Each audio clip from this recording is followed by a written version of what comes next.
PLAB PLAB PLAB PLAB UK MLA. यार क्या हर बंदा ही कमेंट में ना एक ही बात पूछी जा रहा है और वो है कि प्लैब क्या चीज़ है, यूके एमएलए क्या चीज़ है। सो स्टार्ट करते हैं। अस्सलाम वालेकुम, मेरा नाम है डॉक्टर मोहम्मद हमजा फराज और मैं इस time fourth year medical student हूँ। जैसा कि आपको पता है हमारी MBBS almost near to end है। हमारे साथ काफ़ी स्टूडेंट्स इस जर्नी में शामिल हैं।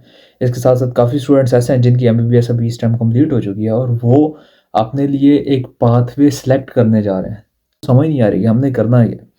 तो उनके लिए हमने एक स्पेशल सीरीज़ शुरू की है जिसमें हमने ए टू जेड गाइडेंस देनी है। उसमें हमने एमबीबीएस एंड होने के बाद से लेके आगे जितने भी आपके मेन मेन पाथवेज हैं वो सारे डिस्कस करने हैं अपने इस यूट्यूब चैनल पे। सो आज का जो हमारा टॉपिक है वो है प्लैब। प्लैब क्या चीज़ है?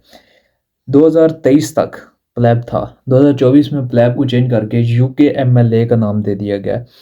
अभी भी ये है एक ही चीज़, यानी कि जैसे कहते हैं ना इनकी जड़ें सेम है, वही चीज़ है, बिल्कुल सेम सेम चीज़ है। अब प्लैब क्या होता था? प्रोफेशनल लैंग्वेजिस्टिक असेसमेंट बेस्ड टेस्ट होता था। लाइक नाम उसका चेंज था, उसका जो पाथवे था वो तकरीबन अभी भी वही है। और अब उसका नाम चेंज करके यूके एमएलए रख दिया गया, like UK medical licensing exam. अब हम बात करते हैं इनके पैटर्न्स की, इनके एलिजिबिलिटी क्राइटेरियाज़ की और इनकी ए टू जेड सारी डिटेल हम इस वीडियो में कवर करेंगे। हाँ, एक और बात सुनो, अगर आपने इस वीडियो के बाद और वीडियोस देखनी है उसका फ़ायदा नहीं है, ठीक है? अगर किसी और की वीडियो देखनी है अभी आप जाके देख सकते हो। इस वीडियो में ए टू जेड गाइडेंस आपको मिलेगी। बात यह है कि आपने बस टिक के रहना है, इस वीडियो को कंप्लीट देखना है। इसके बाद अगर आपका कोई क्वेश्चन बचता है तो वो मैं आपको कवर कर दूंगा इंशाल्लाह इन कमेंट बॉक्सेस। प्लैब जिसका अभी नाम है यूके एमएलए, कौन सा इदारा है जो कंडक्ट करवाता है? वो है जीएमसी, जर्नल मेडिकल काउंसिल है यूके में एक इदारा जो इस प्लैब के टेस्ट को कंडक्ट करवाता है। अब इस टेस्ट को हम अटेम्प्ट क्यों करते हैं? अगर आप चाहते हो कि यूके में आप एज अ डॉक्टर काम करो और वहाँ से आप लाइसेंस हासिल करो जिसकी बेस पे आप अपने आप को यूके में डॉक्टर कहलाने के काबिल होगे। अगर आपने ये लाइसेंस लेना है तो उसके लिए ये टेस्ट पास करना पड़ेगा। लैब यूके एमएलए में जब शिफ्ट हुआ है, लाइक इसका नाम वगैरह चेंज हुआ है, तो उस बेस पे क्या क्या तब्दीलियाँ आई हैं। पहले ये तब्दीली होती थी, पहले ये क्राइटेरिया होता था प्लैब का कि आप अगर यूके से हट के किसी और कंट्री से आपने अपनी प्राइमरी जो डिग्री है वो कंप्लीट किया, लाइक एमबीबीएस आपने किसी और कंट्री से कंप्लीट किया है लेकिन आप काम किधर करना चाहते हो? यूके में। तो उसके लिए आपको प्लैब का टेस्ट देना पड़ता था। लेकिन अभी यूके एमएलए क्या है, चाहे आपने यूके के अंदर रहते हुए एमबीबीएस कंप्लीट किया या पाकिस्तान से किया, इंडिया से किया और इधर एनी कंट्री, जिस भी कंट्री से आपने एमबीबीएस कंप्लीट किया है उसके बाद अब आपको यूके एमएलए टेस्ट देना पड़ेगा। अगर आप चाहते हो कि आप यूके में एज अ डॉक्टर काम करो। ये एग्ज़ाम बेसिकली आपका नॉलेज, स्किल्स और बिहेवियर वगैरह चेक करने के लिए लिया जाता है। लाइक आपके पास आया इतना नॉलेज है कि यार एक मरीज़ आपके पास आता है, एक पेशेंट आपके पास आता है, तो आप उसको रिकवर करने के काबिल हो, अपने आप को इस काबिल समझते हो, तो ये आपकी वहाँ पे असेसमेंट की जाती है कि आपके पास इतनी स्किल्स हैं, आपके पास इतना नॉलेज है। और इसके बाद मेन चीज़ वो जो देखते हैं वो है बिहेवियर, कि आपका बिहेवियर पेशेंट्स के साथ कैसा है, अपने स्टाफ के साथ कैसा है। ये सारी चीज़ें वो इस टेस्ट में आपकी नोट करते हैं। और नोट करने के लिए इन्होंने 2 3 4 स्टेप्स बनाए हुए हैं और वो स्टेप्स ये हैं कि प्लैब 1 और प्लैब 2। लाइक पहले प्लैब 1 प्लैब 2 होता था, अभी क्या है, यूके एमएलए 1 और यूके एमएलए 2। सेम चीज़ है, कोई डिफरेंस नहीं है इतना। बात करते हैं यूके एमएलए 1, लाइक जिसको आप पहले प्लैब 1 का नाम देते थे, कि वो क्या चीज़ है, उसका एलिजिबिलिटी क्राइटेरिया वगैरह क्या है। ये पहले बात कर लेते हैं एलिजिबिलिटी की, बाद में आपको बताते हैं कि इनके स्टेप्स वगैरह क्या है। एलिजिबिलिटी में आपने देखना है कि आपके पास प्राइमरी मेडिसिन की डिग्री होना लाजमी है, लाइक जिसे हम एमबीबीएस कहते हैं। और इसके साथ आपको 1 ईयर ऑफ हाउस जॉब चाहिए। लाइक इनके वेबसाइट पे लिखा है कि पोस्ट ग्रेजुएट एक्सपीरियंस चाहिए होता है आपको 12 मंथ्स का। वो in our words, in our normal language, like जिसको हम इंटर्नशिप कहते हैं या जिसको हम हाउस जॉब कहते हैं, 12 मंथ्स की। साल एक आपने किसी अच्छे टीचिंग हॉस्पिटल में काम करना है और उसका एक प्रॉपर सर्टिफिकेट मिलता है, वो आपने हासिल करना है। उसकी बेस पे आप एलिजिबल होगे लैब या यूके एमएलए टेस्ट देने के लिए। इसका जो थर्ड क्राइटेरिया है वो ये है कि आपको इसके साथ साथ एक इंग्लिश लैंग्वेज टेस्ट पास करना पड़ता है। इंग्लिश लैंग्वेज टेस्ट में कौन कौन सी चीज़ आती हैं? या तो आप आइलेट्स कर लो या फिर ओईटी कर लो। आइलेट्स के लिए जो मिनिमम बैंड्स की रिक्वायरमेंट है वो है 7.5 बैंड्स, यानी कि अगर आपके तकरीबन 7 तक बैंड्स हैं तो वो भी काम चल जाता है। जबकि ओईटी के लिए आपका अगर बी ग्रेड भी है तो आप इस काबिल हो कि आप प्लेब या यूकेएमएल अटेम्प्ट कर सको।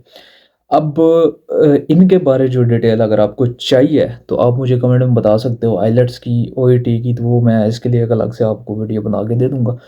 प्लेब 1 या यूकेएमएल 1 का पैटर्न क्या रहता है। इसके लिए आपको यूके ट्रैवल करने की ज़रूरत नहीं है, बिल्कुल भी नहीं है।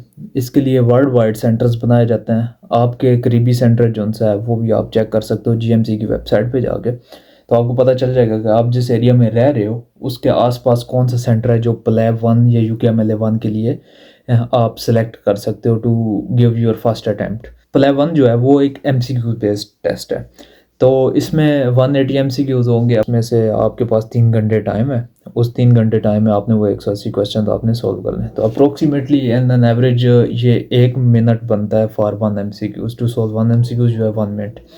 और एमसीक्यूज का जो सिलेबस होता है उसके लिए जीएमसी की वेबसाइट पे ब्लूप्रिंट्स वगैरह अवेलेबल हैं लाइक टॉपिक वाइज। बट मैं ये कहूँगा कि जो इनका सिलेबस है वो एक को पर्टिकुलर थिंग नहीं है। वो सिलेबस आपका वर्ल्ड वाइड मेडिसन में से कोई भी चीज़ पूछ सकते हैं और आपको वो चीज़ आनी चाहिए तभी आप पास करोगे। तो ये चीज़ है कि सिलेबस पे आपने जस्ट डिपेंड नहीं रहना कि यार 20 टॉपिक्स हैं मैंने वो कवर कर लिए।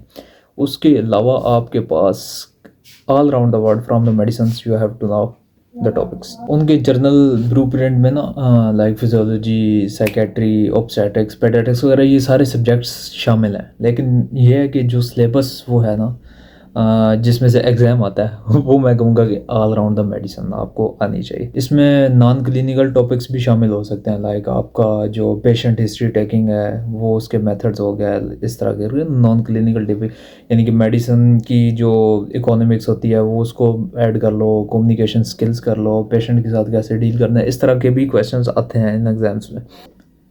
बात करते हैं अटैम्प्ट्स की कि कितनी मरतबा आप इसको अटैम्प्ट कर सकते हो प्लैब को अपनी लाइफ टाइम में। यानी कि 4 एक अटैम्प्ट्स आपके पास होती हैं, उनमें से आपने मैक्सिमम आप 4 अटैम्प्ट्स कर सकते हो जिसमें आपको पास करना लाजमी होता है प्लैब। यहाँ तक तो हो गया कि प्लैब 1 आपका कंप्लीट, यानी कि यूकेएमएल 1 आपने पास कर लिया। इसके बाद असल काम तो अब स्टार्ट होता है कि जो स्टिकनेस है, बर्डन आप पे स्टडी का और आपकी असेसमेंट जो एक्सपीरियंस्ड डॉक्टर्स के साथ होनी है। यानी कि अब आपका जो प्लैब 2 है, ये यूकेएमएल 2 है, उसका सिनेरियो ये होता है कि ये आप अपने कंट्री में नहीं दे सकते, इसके लिए आपको यूके ट्रैवल करना पड़ता है। अब वहाँ पे क्या होता है कि एक सेंटर बनाया जाता है जिसमें आपका ओएसपी बेस्ड लाइक आपका क्लिनिकल एग्ज़ाम होता है, उसमें आपकी प्रैक्टिस चेक की जाती है, उसमें आपका एक्सपीरियंस चेक किया जाता है। वो एक्सपीरियंस चेक करने के लिए इन्होंने क्या किया होता है कि 16 डिफरेंट आपके स्नैरियोज बनाए होते हैं लाइक स्टेशन सिस्टम, जैसे आम यूनिवर्सिटीज़ वगैरह में उस भी होता है। 1 बाय 1 करके आपने स्टेशन पे मूव करना है। उसके लिए 3 घंटे का टाइम होता है और हर स्टेशन तकरीबन 8-9 मिनट आपको मिलते हैं अप्रोक्सीमेटली। तो वो क्या होता है, उस स्टेशन में आपको एक क्लिनिकल सिनेरियो दिया जाएगा। आया भाई ये फ़लानी औरत है, ये प्रेग्नेंट है, इसके इतने अरसा हो गया प्रेगनेंसी को, ये वो सारा कुछ एक क्लिनिकल सिनेरियो आपको पेश कर दिया जाता है। जैसे in general we solve the cases in our classes. तो ये चीज़ आपने माइंड में रखनी है कि वहाँ पे काम थोड़ा टफ होने वाला है। वो केसेस आपके क्लिनिकल स्किल्स में से हो सकते हैं, चाहे पेशेंट हिस्ट्रीज़ के रिलेटेड हो सकते हैं या फिर एमरजेंसी केसेस हो सकते हैं, कोई भी एनीथिंग फ्रॉम द मेडिसिन, जैसे मैंने आपको ऑलरेडी सिलेबस में बताया। ये था एक journal overview of PLAB 1, PLAB 2 यानी कि यूकेएमएल 1 और यूकेएमएल 2। अच्छा, इस चीज़ में आप लोगों ने कंफ्यूज नहीं होना, बिल्कुल सेम टू सेम चीज़ है, ठीक है। इनके जस्ट नेम्स चेंज किए गए हैं और इनमें जो मेथड्स हैं उनके नाम चेंज किए गए हैं, ये चीज़ें। इसके बाद अगर आप चाहते हो कि जस्ट एक यूकेएमएल के अपडेट्स के बारे में एक वीडियो बनाई जाए तो कमेंट बॉक्स में बताओ, वो भी मिल जाएगी इंशाल्लाह। और वो इसके अलावा अगर आप चाहते हो कि हमने ये प्रिपरेशन करनी कैसे है, कौन सी बुक्स से पढ़ें, कितना एक टाइम चाहिए हमें इसकी तैयारी के लिए, ये सारी चीज़ें अगर आप चाहते हो कि आपको पता चले तो वो उसके लिए आप भी मेरा चैनल लाजमी सब्सक्राइब करो। इंशाल्लाह नेक्स्ट ये अभी हमने एपिसोड स्टार्ट किए हैं तो इंशाल्लाह इनको लॉन्ग टर्म चलाएंगे और इसमें आपकी ऑल द पाथवेज कवर करेंगे।